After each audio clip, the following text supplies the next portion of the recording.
They pulled the burlap sack over her head, like the world might be easier to stomach if it didn't have to look into the face of the left behind.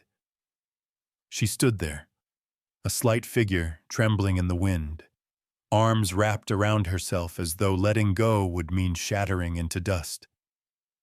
Pinned to her chest was a slip of paper, the ink blunt and cold. Unfit, no refund. The town held still as stone. No one stepped forward. A few turned away. A child let out a laugh. Someone muttered, "Even trash finds a taker." But at the edge of the crowd, there was a man who didn't move. He didn't ask her name, didn't reach for the sack over her head. He only said, low and almost to himself, "I've got one chair left at my table." And that was all. Just a nod from inside the burlap shadow. A single quiet step that followed. A story began, not with love, but with one soul who hadn't given up on another. Late autumn, Wyoming Territory, 1881. The main street of Jackson Fork wasn't long, but the dust was thick enough to blur out any footprints from before. Baines's general store sat with its door half cracked, the awning groaning each time the wind pushed through. A row of crows perched on the telegraph wires, tails twitching, like they knew something was coming. The townsfolk didn't gather close, but they lingered, each standing a careful few steps back from the wagon that had rolled to a stop at the red dirt crossroads. The rig was scraped raw from the trail, and the rear left wheel still bore a deep crack from a rock 2 weeks back. No one fixed it. No one needed to. This delivery wasn't one anyone wanted to claim. Eli Murdoch stood at the edge of the loose crowd. His sleeves were rolled to the elbow, dried sweat streaking the muscle and grit along his forearms. Proof he'd already tilled half a field before breakfast. He wasn't there out of curiosity. Yesterday, the station master sent word about an unclaimed transfer. A mail-order bride, returned. Rejected by the man who'd ordered her the moment he laid eyes on her face. Now she was back in Jackson Fork. Not because anyone was waiting, but because this was the last known address on a paper that no longer mattered. Eli didn't move when the woman stepped down. No one could see her face, only the worn burlap sack tied loosely at the neck, stuck with a gray strip of cloth. But what made the crowd murmur wasn't the sack. It was the paper tag flapping in the breeze like some curse pinned to her throat. Unfit, no refund. There was a laugh, half surprise, half scorn. A throat cleared. 2 women turned their faces away. But Eli didn't. He didn't step forward right away. He just watched, long enough for the wind to blow the dust from his boots, and long enough to notice the woman's hands slipping from beneath the burlap. She clutched the hem of her own skirt, trembling fingers hanging on like it was the only thing keeping her from falling apart. Those hands were lean, sun-darkened, not raised on satin. The pinky on one hand bent wrong, like it had once broken and healed without care. A faint groove circled one wrist. Could have been from rope or iron. Eli wasn't sure, but he'd seen enough to know. Those weren't idle hands. He stepped forward slow, like a man walking through stone fields, careful not to crush a nest. No one spoke. Not the woman, not the onlookers. Their shadows met first, melded on the red clay under the slant of afternoon. Eli stopped, close but not too close, then gave a small nod. "Got a chair left at my table," he said. Not loud, not soft, just even. It wasn't an invitation, not quite a decision. Just a string of words hung in the air, for someone brave enough to reach for them.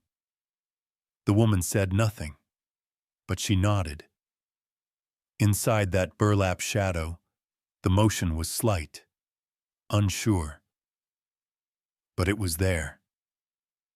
Eli turned, walked toward the waiting two-wheeled cart beside the blacksmith's shop. No glance back, no gesture, no rush. Then came the sound of footsteps behind him. Not fast, not forceful, but steady, like someone had chosen to move forward, even if no one promised it would lead anywhere worth arriving. At the postal station, there were no forms to sign, just a ledger with names long faded and a middleman flushed red from cheap liquor. He pointed to the wagon out front, muttering, "No refund. But if you want her, be my guest." Eli didn't speak right away. His eyes swept over the woman left like freight, burlap covered, sitting still in the back beside a trunk with a busted lock. "I'm not taking a person," Eli said, voice low. "I'm taking responsibility." The man laughed, slapping his belly with a greasy palm. "Call it what you want, long as you haul it off." Eli laid down a silver coin, not as payment, but as a way to close the book on cruelty someone else had started. The road home wasn't long, but the dust clung heavier than usual. Evening wind kicked up ribbons of soil, latching onto trouser legs and leather reins. They rode in silence. The woman sat in the back, burlap still in place, hands folded quietly on her knees. Eli cast a glance in the crooked rearview mirror, a rusted scrap hanging by wire. No face to see. Just a slender neck and a patchworked dress. He didn't ask, didn't pry off the sack, didn't need a name. At the crossroads, a few townsfolk paused to watch them pass. A boy tugged at his mother's skirt. "Mama, who's that?" The woman answered with a smirk, half swallowed by her voice. "Just a kind man taking home the trash." Soft enough not to carry, but the wind ran with her laughter farther than it should have. Eli didn't turn around. His grip tightened on the reins, not to hurry the horse, but to keep the ride steady. As if, from this point on, the only thing that mattered was not letting the world throw another stone at someone already down. The horse brought them home in the hush of a windless afternoon. No one waiting. Just the groan of the wooden gate and a row of gray geese standing sentinel along the fence. Curious, cautious. Eli stepped down first, said nothing, led the reins toward the stable. The woman remained seated, the burlap still drawn over her head, unmoving. When he returned, she was already on the ground, bare feet sunk into the clay, soft from last night's rain. He gave no signal, just pushed the cabin door open and walked in, leaving it ajar behind him. The fire had been banked since morning. Embers still breathed a faint warmth. On the shelf sat a kettle of hot water, a folded hand towel, and a silence no one tried to fill. She entered a home no woman had stepped into in 6 years. Eli glanced once, her small frame in the kitchen's middle, arms at her sides, head still wrapped in rough cloth. She stood a long time, long enough he thought she might turn and leave, but then she gently pulled out the nearest chair by the stove, sat down, hands folded on her knees, like she didn't want to waste a single gesture. That night, he cooked a simple supper: stew, cornbread, tea. No words passed between them. He ate his portion, slid the rest to the other side of the table. When he stood, she hadn't touched it. But by the time he came back to bank the fire, the bowl had been drawn toward her corner of the table. Half the cornbread was gone, and the spoon had been wiped clean on her own sleeve. At dawn, Eli rose as always, fed the horses, checked the fence lines. When he stepped back into the kitchen, the teacup from the night before had been washed, turned upside down on a clean towel. But it wasn't that made him stop. The chair he'd left crooked last night was now straightened. The back not pressed flush to the table, but angled just so enough to face the fire. She didn't want to sit across, but she didn't want to turn away either. That afternoon, Eli brought in a bundle of firewood, intending to stack it in the usual corner. But someone had laid down an old cloth there to catch the sawdust. Passing the washroom, he glanced in and saw the burlap sack hanging from a nail on the door. For the first time, he saw the back of her neck, skin not pale, not soft, but clean, steady. No one spoke. That evening, she sat in the same spot, not asking, not refusing, just present. Eli read by lamplight, the flame fluttering in the shadows. She didn't sleep, but she didn't leave either. Her hands rested in her lap, thin but not clenched. Each time he turned a page, she tilted her head slightly, as if listening to the paper's quiet rustle. When he stood, she was still there, the burlap gone, only a simple knot of hair, low and neat, nothing remarkable. And yet, something made him slow, as though he were crossing a stream just beginning to thaw. He nodded, his way of speaking. She didn't nod back, but her gaze lifted, not to him but to the fountain, fire. On the third morning, Eli laid out a clean towel and an old dress that had once belonged to his wife, placed them on the stool outside the spare room. No note, no suggestion, just left there, like someone setting out water by the door when cold weather comes, hoping a lost bird might pause. When he came back from the chicken coop, the towel was gone. So was the dress. She sat in the cabin, now cloaked in ash-gray cloth. Sleeves too long, but cuffs folded back, and the collar buttoned right. On the table lay his old sweat cloth, washed, sun-dried, folded into a triangle the way Kansas women used to do. No one here had shown her that. But she knew. That third night, the wind came from the east. Damp earth slipped through the cracks in the walls. Eli stoked the fire, poured tea, left a cup on the table. She came forward, fingers grazing the chair before she sat. He didn't look, but he heard her breath, not even, not deep. She picked up the teacup, cradling it like it might break, her eyes fixed on the window, where there was nothing but dark and whispering branches. She spoke, not in words, but in the slowing of her breath, in the way she no longer turned her face away.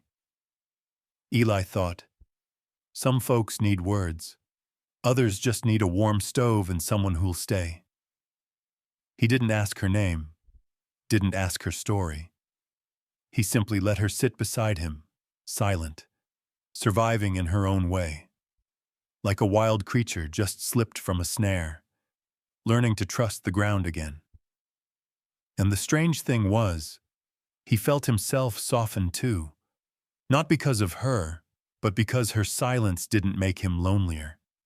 It was a silence with shape, with heat, and a place to set your teacup down without dropping it. That morning, Eli woke as usual, opened the front door, drew in a breath of iron-laced air carrying the scent of earth tightened by the season's first frost. When he stepped back inside, the kitchen had warmth to it, not from the stove, but from the way the room had been touched. His usual chair had been pulled close to the table. A wooden plate sat centered.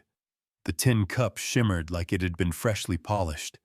And between two spoons at the heart of the table was the old burlap sack, folded square like it too was part of breakfast. Nora, though he didn't know her name yet, wasn't in the room. He poured his coffee, set the mug down, said nothing.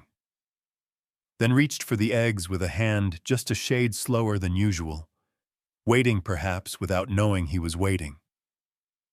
When the oil began to crackle in the skillet, she entered. No knock, no urgency, just the hush of footsteps from the hallway. She wore the dark dress, now laundered and pressed, hair tied back, face plain. Not beautiful, not in the way people measure such things, but it was the face of someone who had chosen to stay. Someone who'd folded the sack the way you close a chapter too painful to name. They didn't hold each other's gaze long, just enough for Eli to set a second plate down. When he forked the first egg from the pan, she took her seat. No invitation. No refusal. That afternoon, Eli was splitting the last of the oak logs when he felt a presence behind him. Nora stepped close, not speaking, but her hand settled gently on the firewood basket's handle, testing, almost, to see if the gesture would disturb his rhythm. He didn't react straight away, split one more log, then looked toward the basket, now half full. No nod. No, it's all right. He simply reached for the next log, and she carried the basket to the porch. They didn't walk side by side, but reached the door at the same time. That evening, Eli meant to jot some notes in his small ledger, a quiet ritual he'd kept to track ranch repairs, a way to organize the chaos in a life with no one left to share it. The notebook was where he'd left it. But tucked inside was something new, a small scrap of blue cloth, frayed at the edge, with a name stitched in brown thread. Nora. The stitching was uneven, not practiced, but enough to make him stop longer than he should have. The name didn't need to be said. It had arrived like morning mist over prairie grass, soft, unannounced, but undeniable once seen. From that moment on, she was Nora, to his mind, to his heart. No need to speak it aloud. After that, the kitchen no longer belonged to one who cooked and one who ate. Nora moved through the room with careful hands, pots lowered with both palms, cloths folded after use, tea poured gently, never breaking the quiet between them. Eli let her make the morning coffee, not because he yielded, but because she was already there, beside the stove, at the hour it mattered. She didn't ask. He didn't instruct. But once the kettle whistled, it was her hand that lifted it. No agreement had been made. None was needed. On the fifth day, Eli was reinforcing the rear fence behind the stable, where the wind hit hardest come winter. Nora was inside, pitchfork in hand, clearing out the spoiled hay. He looked up, meaning to say something, but held his tongue. She worked like she'd always worked here. Didn't glance around to ask where to start. Didn't hesitate in what order to do it. She set aside the dry hay in bundles, picked up old ropes, gathered scattered nails, and left them in a neat pile atop a rock, a quiet reminder for whoever came to fix things next. She didn't ask permission, but she understood. This place was lived in, not just passed through. That night, Eli sat on the porch, the thin cloth in his hands fraying at the edge from long use. From the window, lamplight spilled out. Nora was sewing. Not her own things, but his shirt. A twill work shirt, torn down the back from a slipped grain sack the week before. She hadn't asked, hadn't waited for approval. But her stitches were steady, like she was mending more than just fabric. Eli watched, then came inside, said nothing, set down his pipe, poured more tea. When Nora stepped onto the porch, shirt folded in her arms, she handed it to him. He took it with both hands. For the first time, their fingers touched, briefly, but long enough for him to notice the small scar at her left wrist. Old, pale, a wound that had hidden itself for a long time. He didn't ask, but for the first time he wanted to. Night deepened. Inside, only the pop and crackle of the hearth. Nora rose, straightened the tablecloth's edge. Eli, setting down his notebook, nodded once. "Nora," he said, "just once." Soft, like a prayer spoken inside the ribs. She didn't turn, but her fingers paused for a breath at the corner of the table, then continued as though nothing had happened. But he knew she'd heard. And when the light dimmed and silence returned, something had shifted. Not large, not loud, but true. That year, the cold came early. Not the kind that made you shiver, but the kind that slipped through door frames, crept beneath floorboards, and pulled the heat from your fingers, and from thoughts not yet shaped. Eli didn't feel it in his bones, but in the longer silences that filled the cabin. A house with only two people in it, brushing past one another, touching only through poured tea or folded cloth, yet never quite standing together in front of the fire. That night, as the lamplight turned amber gold, he opened the cedar chest where the last few remnants of his late wife still rested. There wasn't much. A scrap of calico, a wooden comb, a few buttons, and a reddish-brown wool blanket, its edges slightly worn. He sat for a while, the blanket in his lap, not thinking of his wife, but of the woman sleeping in the other bed. Not wife, not guest, but something he no longer wanted left out in the cold. He didn't say a word, just placed the blanket at the foot of her bed and walked away. He didn't check whether she used it. Didn't need to. Next morning, Nora rose early as always, lit the stove, let the warmth chase the numbness from her fingertips. When Eli entered, his eyes landed on the blanket, now folded with care atop the table, and resting on it, a small sliver of pine, fresh, split, clean, carrying that soft scent of sap and smoke. No note, no words, just her way of saying, "I noticed, I didn't refuse, but also, I'm not all the way open." The kitchen began to carry new scents, not just wood smoke, but the aroma of soup, beans, turnips, scraps of cured meat pulled from the back pantry, the rise of bread made from the last of the flour hanging in the muslin sack, the faint sweetness of laundry, dried beneath short winter sun, folded and stacked on the stool. Nora didn't ask Eli what he needed. She watched, listened to the way he moved, how he placed his tools, how he washed his hands, and then adjusted the space around him, quietly easing the friction out of living. Eli never said a thing, but when he opened the cupboard, he noticed the cups now turned the way he preferred. The chair no longer creaked, as though the house had remembered him, this time through someone else's hands. One blustery evening, Nora stepped outside for firewood. Eli watched from the doorway. She wore a heavy canvas coat, half-buttoned, her hair still tied back, though the wind had freed a few strands. When she cradled the bundle against her chest, bark scratched her wrist. Eli started forward, but she passed him on the porch, steady, not out of strength, just out of habit. The habit of not being helped. He didn't speak, just took the firewood from her arms so she could fix her scarf without rushing. She thanked him by placing another scrap of dry cloth in the kindling box. That night, Eli spoke of the stream north of the ranch.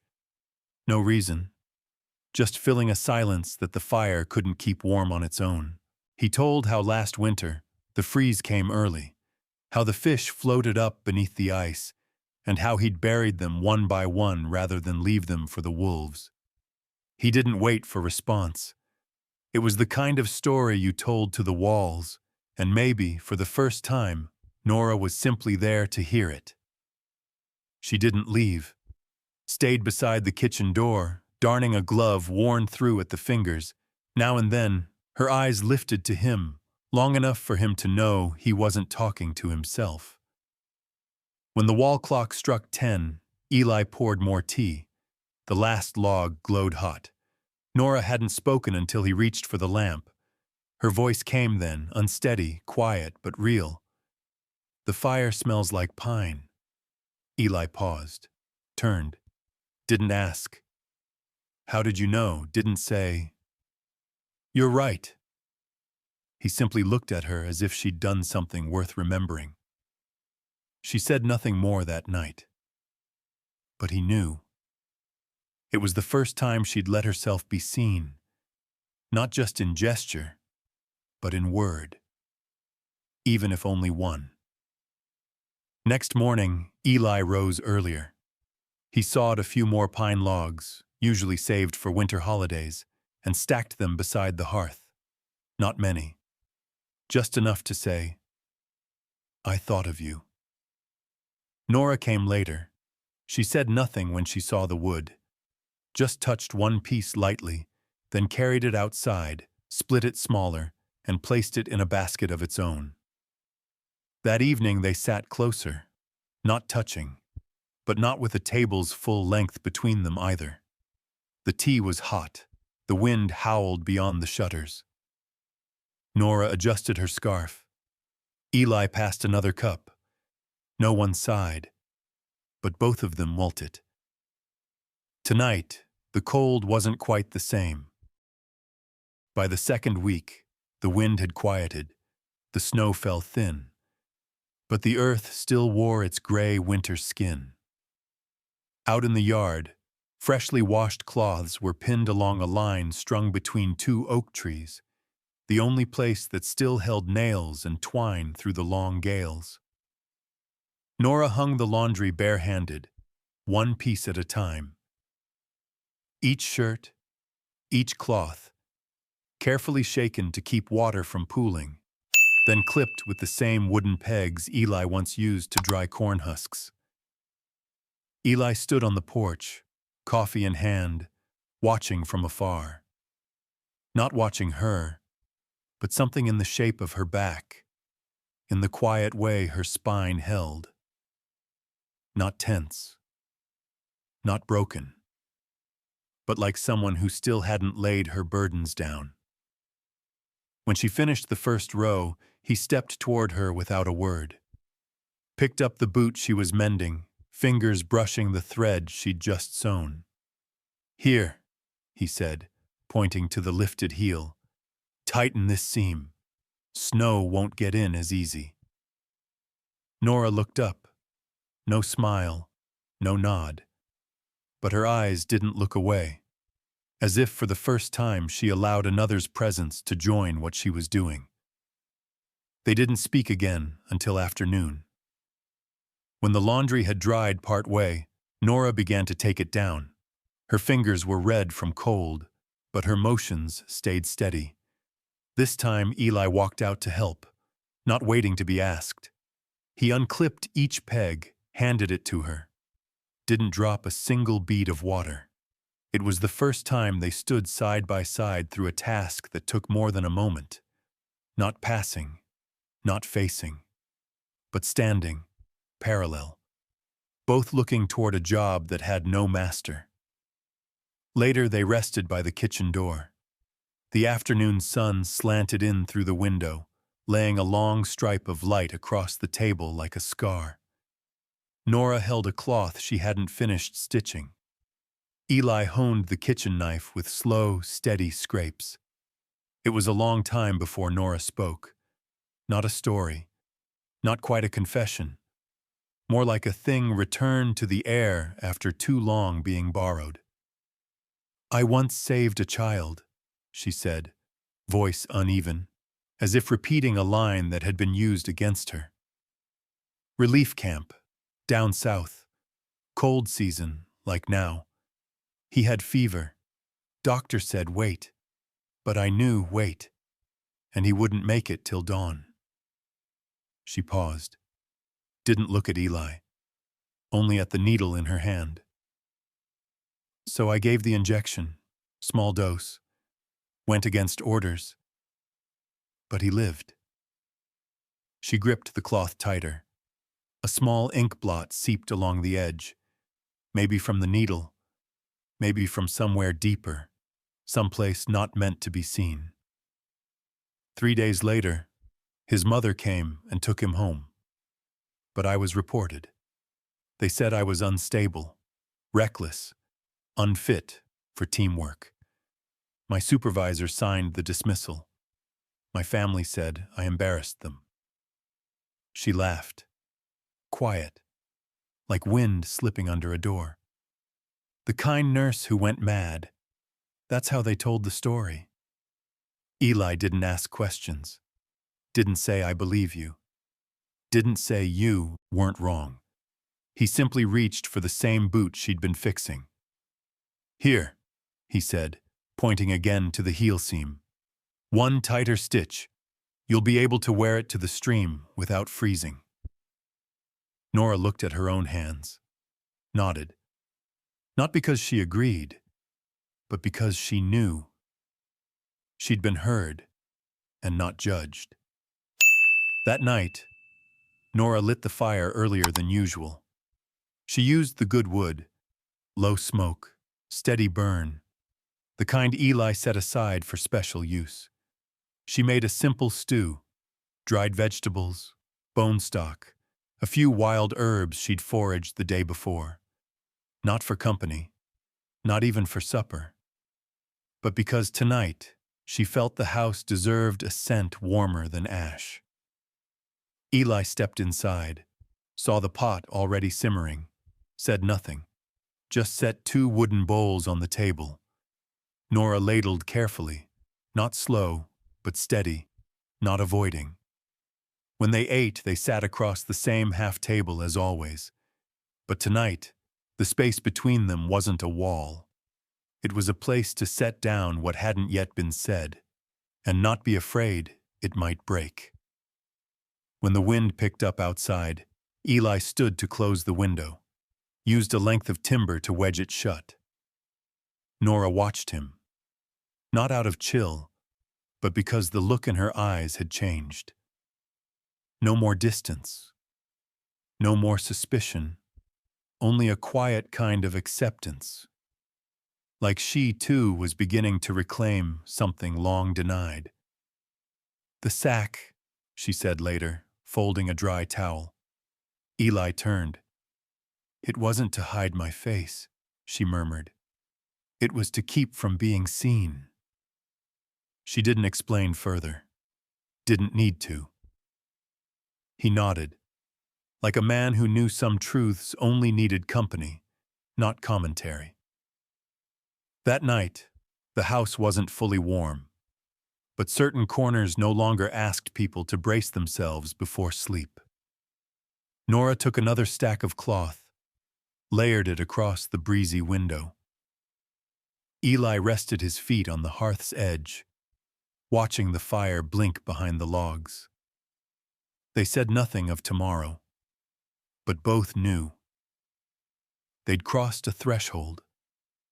Not one built from wood or stone, but something within the marrow. And once crossed, you don't go back to being strangers. The storm hit Dust Hollow near midnight. Wind screaming like metal dragged across the doorframe. Darkness outside the porch twisted into a pale, tight spiral. The windows shook in short bursts. The roof creaked like it was remembering old age. Eli woke to the soft thump of something falling. Not loud, just the sound a water dipper might make hitting the wall. But it was enough. When you've lived alone long enough, you learn. Nothing falls in the night without leaving some kind of trace. He pulled on his coat, stepped into the kitchen. The back door stood wide open. Wind had tossed the stovecloth halfway across the floor. The lamp on the counter leaned at an angle. Footprints, faint but fresh, led out into the dark, across the yard, toward the woodshed. The steps weren't hurried, but not steady either, like someone trying not to make noise, but not strong enough to walk far. The shed was dark. Only a slit of light from the house bled through the wallboards.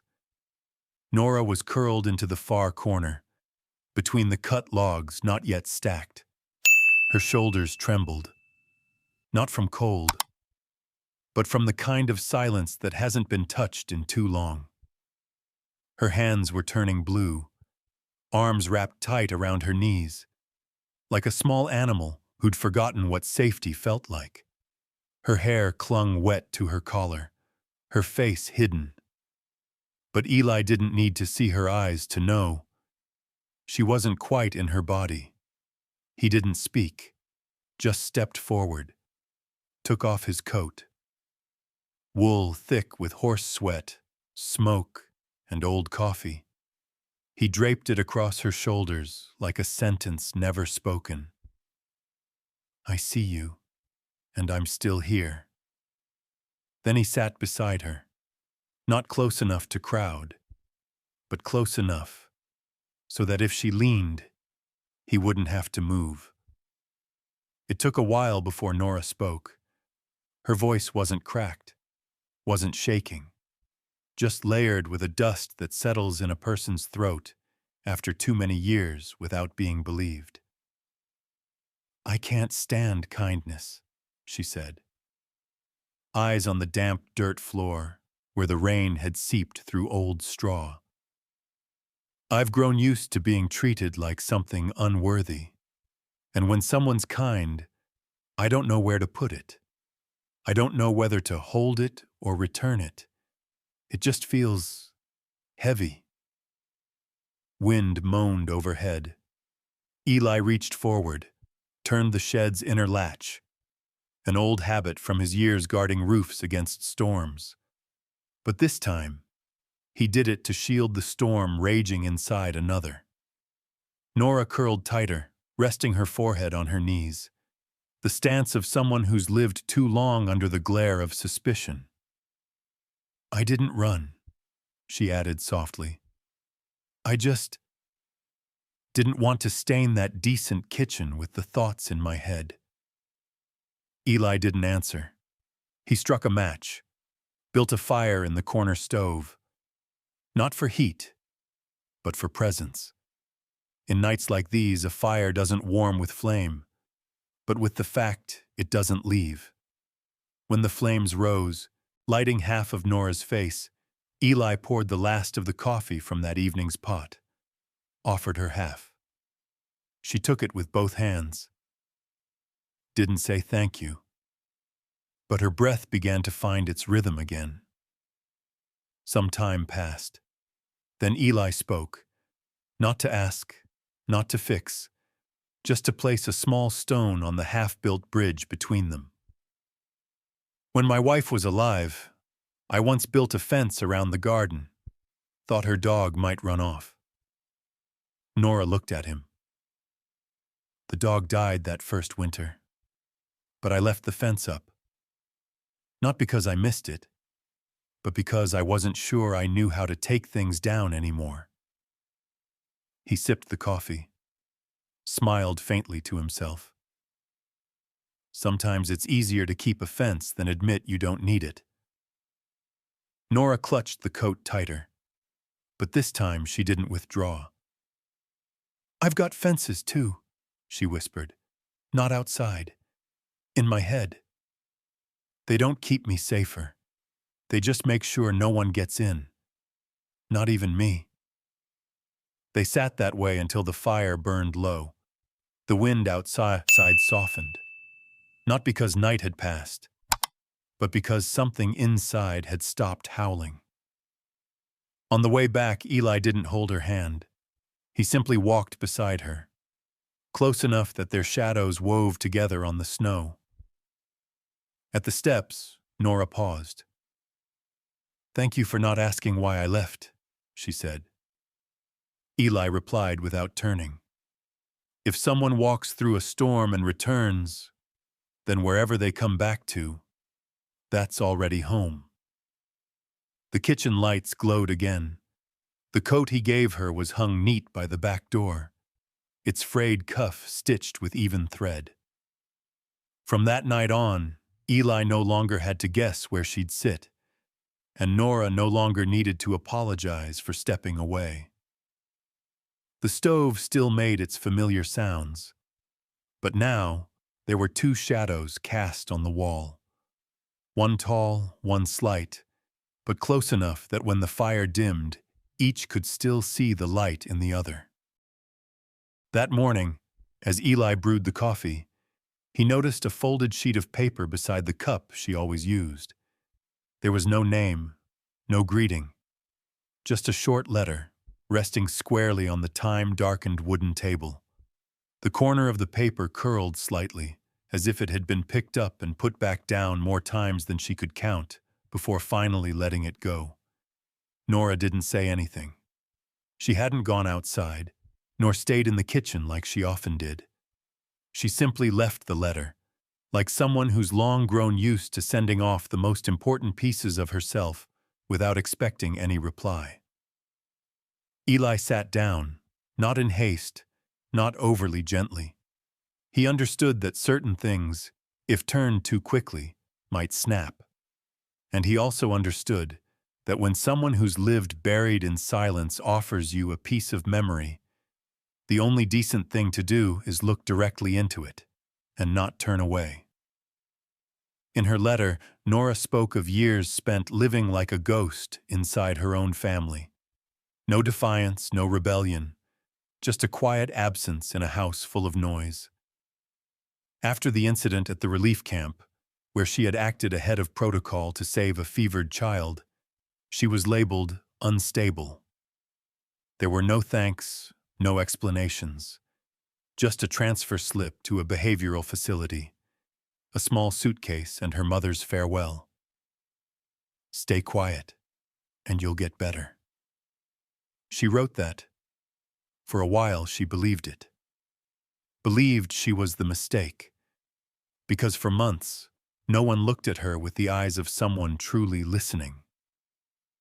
They looked at her like cracked glass, too flawed to use, too intact to throw away. There was no blame in her words. None. Just quiet, measured lines, like they'd been written by someone who had once counted time by the sound of a hospital door closing behind her. And at the bottom of the letter, she'd written one final line. "If you feel I shouldn't stay, I understand. I only hope that if I must go, this time I get to take my name with me, not just the shadow of a woman who knew how to clean a house." When Eli finished reading, he didn't sigh, didn't frown. He simply stood, walked into the room no one had entered since his wife passed. He didn't take much, just opened an old drawer and pulled out a wooden comb, still tangled with a few silver hairs. Then he placed Nora's letter beside it. Not to compare, but to let the past and the present lie next to each other in peace. No rivalry, no replacement. Just rest. That afternoon, he went out back and split more firewood. Not because the air was colder, but because the house needed to be warm enough for two now. He didn't bundle the logs all at once, but in small, tidy stacks near the stove, each piece laid down like a wordless apology. Nora noticed everything. She didn't ask. But when Eli came back inside, he found his old rag, the one always left on the chair, freshly laundered and folded beside his pipe. Next to it sat a cup of ginger tea. She hadn't asked what he liked. But she hadn't guessed wrong either. That night, they had supper as usual. No one spoke of the letter. But when Eli glanced up, Nora's eyes were still and clear, like well water, undisturbed.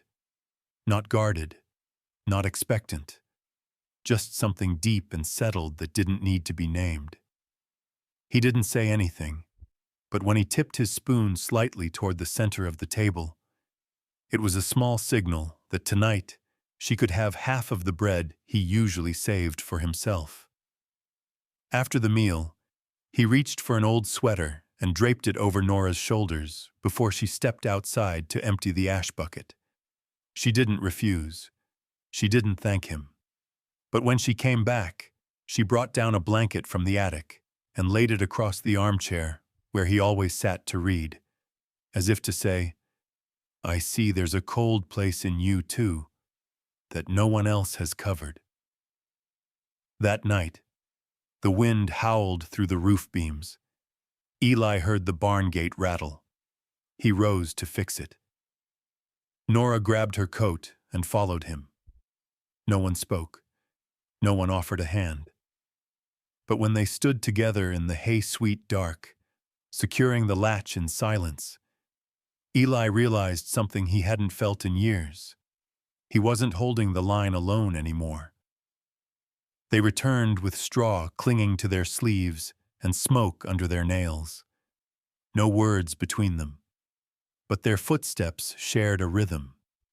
And in that rhythm, there was something like a promise. The next morning, Nora did something he didn't expect. She carved a single word into a piece of wood and hung it on the attic door, where she often went to be alone. The word was still, no decoration, no flourish, just one word, carved deep, a quiet declaration that didn't need to be explained, that she was still here, still whole, still herself.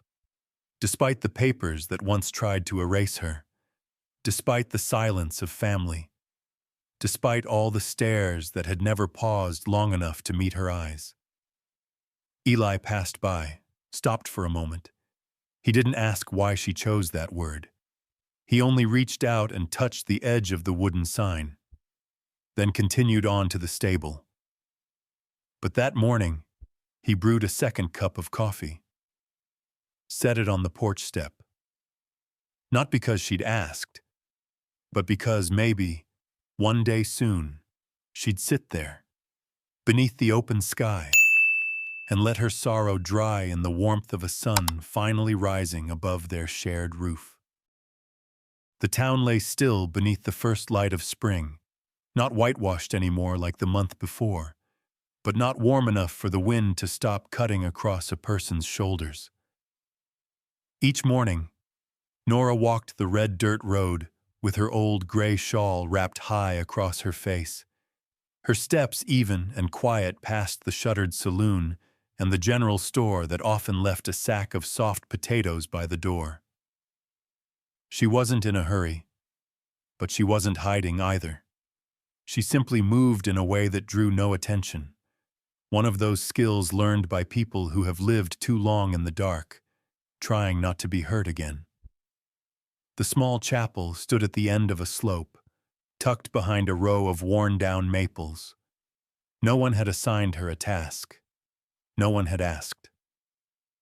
But one Thursday morning, Eli noticed her carrying a few old books wrapped in coarse cloth, heading that way.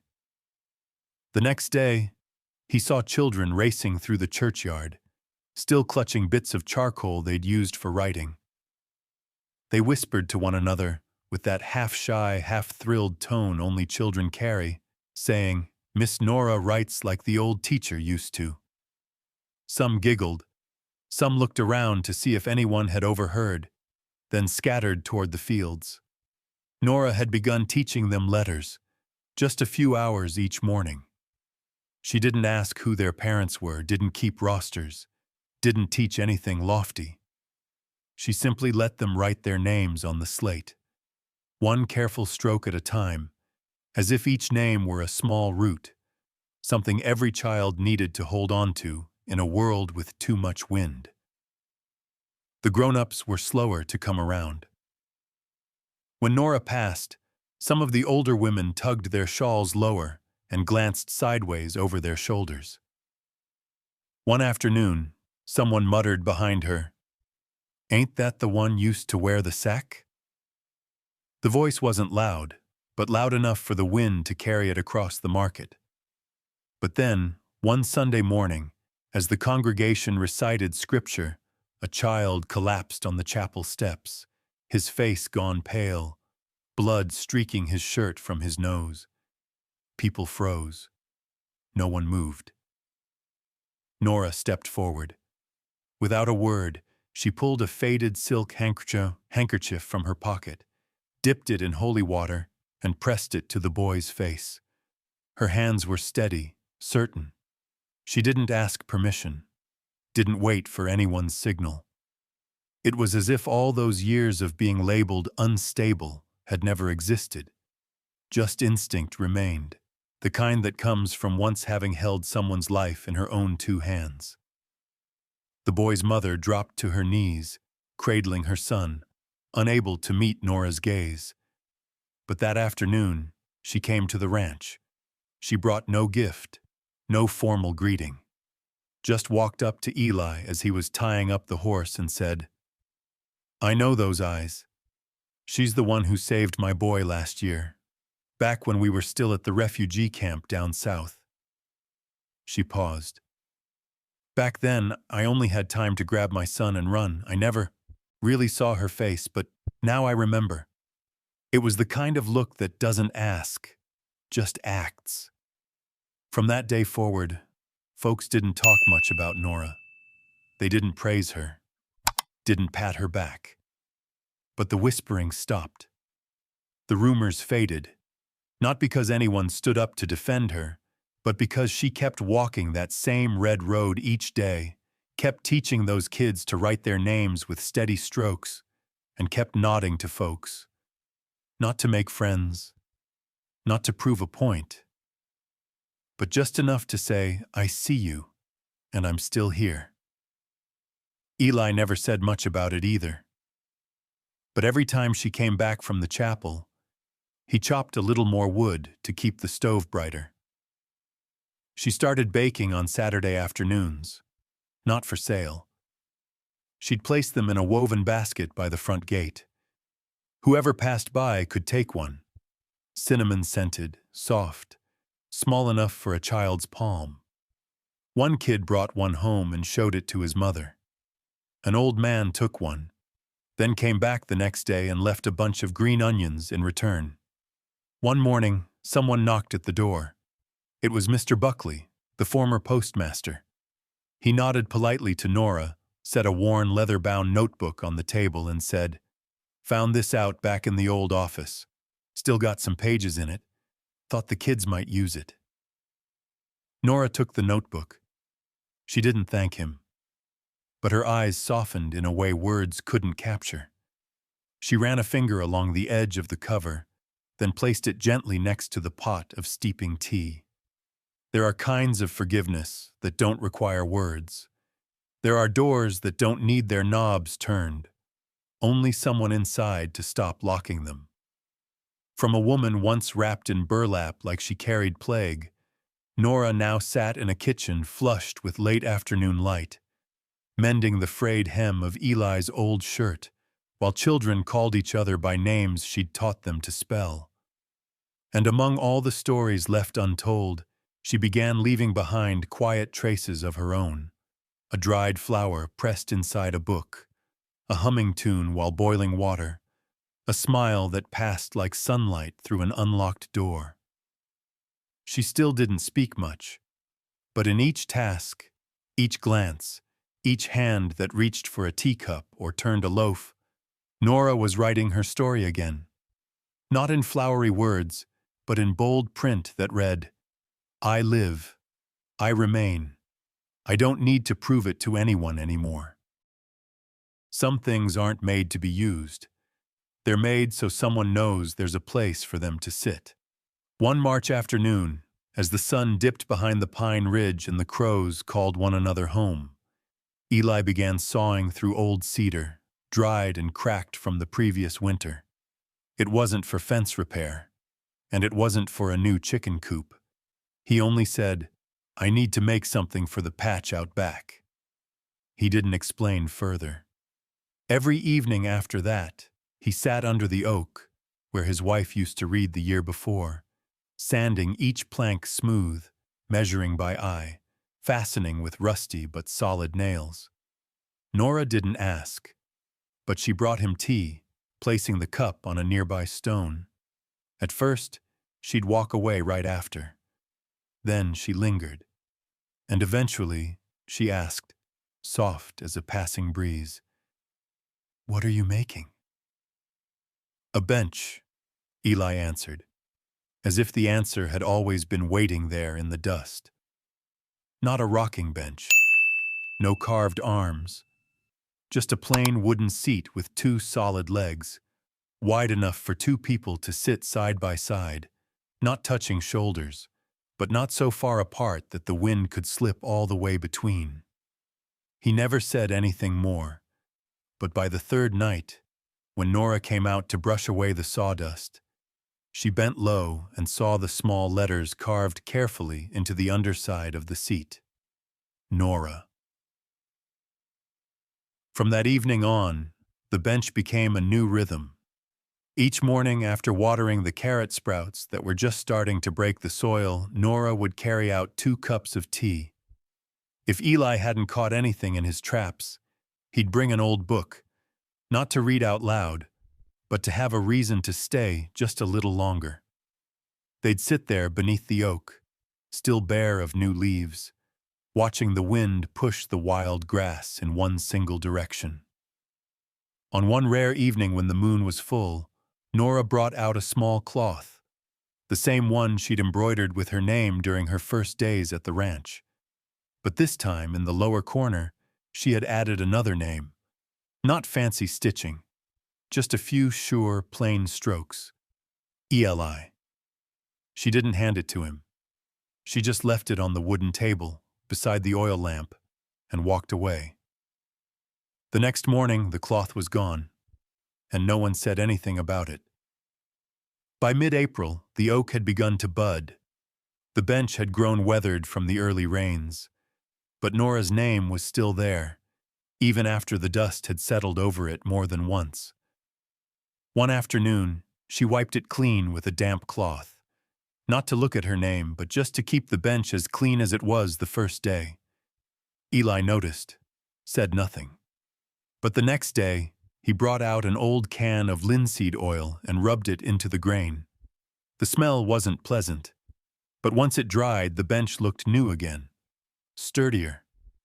Not shiny, but comfortable enough to sit for a long while without aching. There were things between them that would never be spoken aloud. Not because there weren't enough words, but because there was no need. Every gesture was already a reply. Like that bench. It wasn't made for resting. It was made to hold someone's presence. To say, you're part of this place. You belong in this silence, in the hush of birdsong that doesn't wait for an answer, and in a kind of closeness that asks for no proof. Winter didn't arrive with footsteps. It came like a long, slow blink, quietly blanketing whatever used to have color. On that Christmas Eve, the snow fell light and silent, like a prayer never meant to be answered aloud. There was no wreath on the door, no lanterns hung, no bells ringing faintly from the chapel. The ranch lay nestled in a wide stretch of white. The fireplace had been burning since afternoon, its amber light dancing across rough-hewn walls as if trying to redraw the silhouettes of people who once passed through. Eli sat on the wooden chair beside the stove. Nora sat across from him. She had finished the dishes, rinsed the cups, poured tea into an old stoneware pot. The house held only the pop of burning logs and the wind slipping through the cracks in the doorframe. No one mentioned Christmas. No one needed to. He wore a gray wool sweater, frayed at the elbows, the kind Martha had given him in their 16th winter together. Nora wore a thin scarf, her hands rubbing together. Not for warmth, but out of habit she hadn't broken. When Eli reached for the teapot, his hand brushed the back of hers. A light touch, so light it could have been blamed on the draft, but neither pulled away. Her hand remained there, resting atop his. Not gripping, not searching, just there. The fire burned low, its light flickering like the breath of someone old. Nora tilted her head gently and let it rest against Eli's shoulder, not asking, not checking to see if he'd recoil. His shoulder didn't move. It only grew warmer. "I don't know what love is anymore," she said. Not like someone confessing, not like someone seeking forgiveness. Just like a truth falling from her mouth the way snow slips from a roof once it's too tired to cling. Eli stayed facing the fire. Then, after a long moment, he answered, voice low and grounded as the soil. Starting overs still allowed. Neither of them smiled. It didn't sound like a promise, and it didn't pretend to be a new beginning. It was more like an old key finally slipping into the right lock after years of not fitting.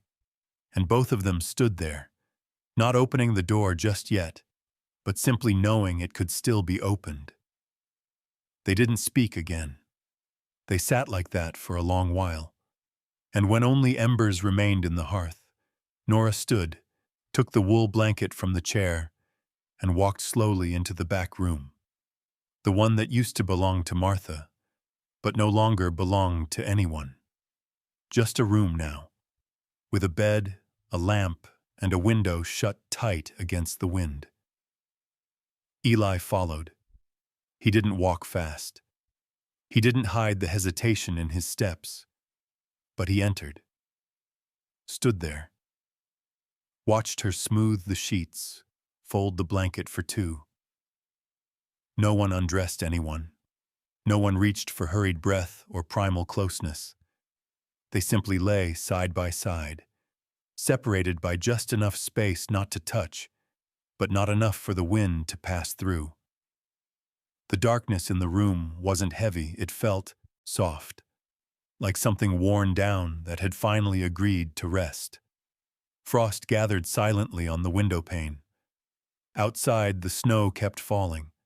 Nora turned to face him, her hand resting nearby, not reaching, but close enough that if Eli wanted, he could touch her without effort. And Eli did. His hand, rough, gnarled like a winter branch, settled over hers, soft and cold. No sound, no change in breath. But they both knew. That was the first touch between two people who no longer believed anyone would stay past the season of snow. There was no flesh to claim, no words like "I love you" or "don't go." Just two people who had lived through too much silence, who had once been pushed from the world by quiet cruelties, and now lay beside each other, for the first time in years, without having to hide. Nora fell asleep first. Eli stayed awake, not out of fear, just from the habit of not sleeping deeply. But the steady rhythm of her breath beside him lulled his eyes closed before he knew it. Outside, the wind clawed over the roof, but in that small room, there was only the hush of breathing, like a stream sleeping beneath its layer of winter ice. And when the first light of dawn painted the wooden walls gold, they were still there. Not holding each other, no promises made. But the warmth had stayed, and no one had left. There are things that don't need a crowd to feel ceremonial. There are moments when silence itself bears witness more clearly than any bell or vow could. March arrived slowly in this part of the land. The snow hadn't fully melted, but the ground had begun to breathe. Beneath the wooden wall, wild grass crept upward timidly, as if unsure whether it had the right to exist. The wind no longer bit hard, only left a faint sting, like an old hand brushing across a healed scar. Nora wore her blue dress, the only one left without a patch or tear. Her hair was tied low, neatly at the nape of her neck. No flowers, no veil, just one piece of paper, two people, and a county clerk. An old man with glasses slipping down his nose, asking each question in a monotone voice as though reciting from a script long memorized. Her hand shook slightly when she took the pen, but when the nib touched paper, everything quieted. She signed her name, her real name, not the alias once used to escape, not the borrowed surname from her time in the camp records. Just her name, whole, unaltered. It was the first time she had ever been allowed to leave her mark on a legal document, not out of fear, not under coercion, but because she chose to stay. When they stepped outside, Eli didn't take her hand, but he walked close, close enough that their shoulders brushed whenever the wind leaned in. They didn't take the wagon back, just walked side by side along the gray-brown road, flanked by bare trees not yet ready to bloom. By the time they reached home, the sun had risen to meet the windows. Light spilled into the kitchen and touched the wall where a cross-stitch still bore Martha's name. Nora paused there, looking at the frame for a long time. Then she placed a small bundle on the table. Inside was a ring, thin, made of plain brass, no gemstone. It was a gift Eli had left for her that morning, not in a velvet box, but wrapped in a scrap of old linen. He had said in that brief way of his, melted down from a broken stirrup, the kind of brass that doesn't rust easy. Nora didn't put it on right away. She stepped toward the small altar in the corner of the house, where a faded photograph of Martha rested, beside a wooden comb and a piece of silk scarf. She didn't kneel, just bowed her head slightly, like someone asking to pass through a closed door without breaking it. She laid the ring beside the photo, letting it rest there all afternoon. As if to make a statement, not one that needed approval, but one that still needed to be said. That night, when Eli came in from checking the rear fence, he found the ring returned to his table. This time, it lay atop a folded piece of paper. Inside were 4 words, written in the careful handwriting he had never seen from her before. I am ready now. He picked up the ring, didn't slip it onto her finger, just passed through the kitchen and placed it gently in her palm as she was stacking dishes. Nora didn't look up, but her fingers curled, holding onto it as if cradling a thin warmth. And she went on washing, each plate one by one, saying nothing, but her hands no longer trembled. That spring didn't come like a hymn breaking forth from the heavens. It crept in softly, like someone knocking so faintly on the door no one was sure they heard it. Then one day, folks noticed the snow had edged back toward the forest line. The earth had softened under their boots, and the sunlight, though pale, lingered longer on the windowsills. Nora gathered the old burlap sacks, once coats, once blankets, once the shell of a life unnamed. She folded each one carefully, unhurried. Each crease marked a breath drawn deep, as if to confirm she no longer needed them to survive, but didn't need to destroy them to move on either. She placed them in a wooden box, sealed it with coarse linen, and set it on top of the cupboard, out of reach unless one truly wished to reach. Not buried, not burned, not thrown away. For some pasts, like broken ribs, weren't meant to be cut out. only left alone to knit back together in silence. When the ground grew soft enough for the spade to bite without clanging on frost, Nora began planting a new bed, not somewhere else, but right beside Martha's old garden plot. She didn't ask permission, but she didn't intrude either. Her patch was smaller, just a few herbs, mint, wild chamomile, a touch of dill. Each time she watered them, she tilted her head toward the neighboring bed, as if to ask, "What would you think?" No answer came, but the grass grew evenly, and the soil did not resist her. Children started coming around, not because anyone invited them, but drawn by the scent of baked goods drifting past the wooden fence. A tow-headed boy called her Miss Nora when she bent down to hand him a dropped book. No one mentioned the diagnosis stamped across her life. No one asked why someone once labeled unsound could hem trousers so neatly or recite entire verses from the good book without a stammer. The grown folk remained cautious, but nods began to surface, from mothers whose children learned to read beneath her thin, steady fingers, from the old preacher who saw her in the last pew every Sunday, from a widow who found fresh bread left on her doorstep without a note. One afternoon, while mending the barn roof, Eli called out to her, "Nora." She looked up, wiping dirt from her cheek, waiting. What if someone from before comes looking? She didn't ask who, didn't ask why. She simply sat down, tugged off her gloves, breathed into dust-warmed palms, and smiled.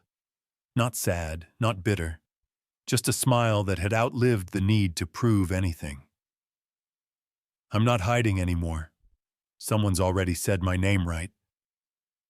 Eli didn't answer, but that evening when he stepped inside, he placed an extra cup beside hers on the table, as if something long understood had finally been said aloud.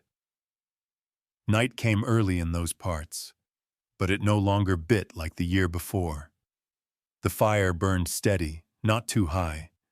On the table lay 2 books, one his, one hers, left open, waiting to be picked up again. She stitched new seat cushions. He chopped wood for tomorrow's fire. No one said, "We're all right now," but everything in the house whispered it, soft and sure. And so Nora, once taken away in silence, once returned under the weight of dread, was now allowed to stay. Not because someone vouched for her, not because someone spoke in her place, but because she had chosen to live decently one day, then another, until her name no longer needed explanation. Just Nora. A woman who lived on land with 2 herb beds, a quiet wooden box sleeping above the cupboard, and a spring that brought no fanfare, but stayed long enough for birds to return past the kitchen door. If this ending left something still and tender in your chest, leave us a comment. Tell us what it stirred in you. Like this story, if you believe those who've been hurt still deserve to be called by their true name, and subscribe to Wild West Love Echoes, where the forgotten, the forsaken, finally find a place to stay and are remembered with kindness.